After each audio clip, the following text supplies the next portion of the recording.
আসসালামু আলাইকুম। সৌদি আরবের আজকের প্রধান সংবাদগুলোতে আপনাদের স্বাগত। আঞ্চলিক নিরাপত্তা এবং কূটনৈতিক তৎপরতা নিয়ে আজকের দিনটি ছিল অত্যন্ত গুরুত্বপূর্ণ। থাকছে প্রবাসীদের বিশেষ আপডেট। মধ্যপ্রাচ্যের পরিস্থিতি বদলে যাচ্ছে। আন্তর্জাতিক সংবাদ মাধ্যমগুলো বলছে ইরান থামছেই না। সৌদি আরবের আকাশে একের পর এক ড্রোন ও মিসাইল প্রতিহত হওয়ার পর অঞ্চল জুড়ে নতুন করে অস্থিরতা ছড়িয়ে পড়েছে। একই সময় ইরান, লেবানন, কুয়েত, বাহরাইন ও হরমুজ প্রণালীতে পরপর ঘটছে সামরিক তৎপরতা। সৌদি আরবের আকাশ প্রতিরক্ষা বাহিনী আজ 11 মার্চ ভোরে রিয়াদ এবং পূর্বাঞ্চল লক্ষ্য করে ছোড়া 7টি ব্যালিস্টিক মিসাইল সফলভাবে ভূপাতিত করেছে। এর মধ্যে 6টি মিসাইল রিয়াদের কাছে অবস্থিত প্রিন্স সুলতান এয়ারবেজ লক্ষ্য করে ছোড়া হয়েছিল। এছাড়া সাইবা তেলক্ষেত্র এবং আল খার্জ সহ বিভিন্ন এলাকায় অন্তত 11টি ড্রোন ধ্বংস করা হয়েছে বলে প্রতিরক্ষা মন্ত্রণালয় নিশ্চিত করেছে। সৌদি আরবের আকাশে ড্রোন মিসাইল প্রতিহতের ঘটনাকে কেন্দ্র করে শুরু হওয়া এই উত্তেজনা এখন পুরো মধ্যপ্রাচ্যে ছড়িয়ে পড়ছে। বিমান হামলা, ড্রোন আক্রমণ, রাজনৈতিক হুঁশিয়ারি ও সামুদ্রিক উত্তেজনা সব মিলিয়ে পরিস্থিতি আরও জটিল হয়ে উঠছে। এদিকে নিরাপত্তা ঝুঁকির কারণে সৌদি আরবের প্রধান বিমানবন্দরগুলোতে আজও চরম শিডিউল বিপর্যয় দেখা দিয়েছে।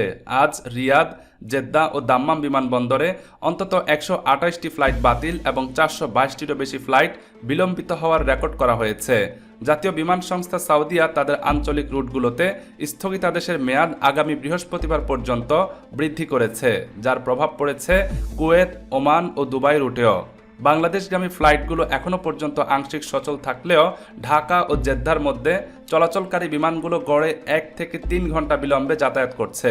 এয়ারলাইন্সগুলো বাতিল হওয়া ফ্লাইটের জন্য বিনা খরচে রিবুকিং ও রিফান্ডের সুবিধা দিলেও যাত্রীদের বিমানবন্দরে যাওয়ার আগে অবশ্যই অনলাইন স্ট্যাটাস চেক করার জন্য বিশেষভাবে অনুরোধ করা হচ্ছে।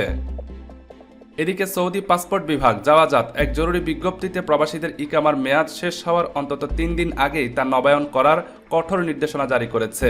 নির্দিষ্ট সময়ের মধ্যে নবায়ন না করলে 500 থেকে 1000 রিয়াল পর্যন্ত জরিমানার বিধান আজ থেকে কার্যকর করা হয়েছে।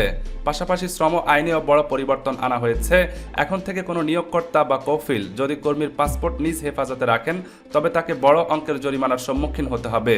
এছাড়া প্রতিটি কর্মীকে তাদের ডিজিটাল চুক্তির একটি কপি সরবরাহ করা নিয়োগকর্তার জন্য বাধ্যতামূলক করা হয়েছে। গত 24 ঘন্টায় এই আইন লঙ্ঘনের দায়ে এবং অবৈধভাবে কাজ করার অপরাধে দেশ জুড়ে অভিযানে কয়েক হাজার প্রবাসীকে আটক করা হয়েছে। দেশটির মানব সম্পদ মন্ত্রণালয় জানিয়েছে, শ্রমবাজারকে আরও স্বচ্ছ ও সুশৃঙ্খল করতেই এই কঠোর পদক্ষেপ নেওয়া হয়েছে। প্রবাসীদের যে কোনো আইনি জটিলতা এড়াতে দ্রুত আবসার পোর্টালের মাধ্যমে তথ্য যাচাই করার পরামর্শ দেওয়া হয়েছে।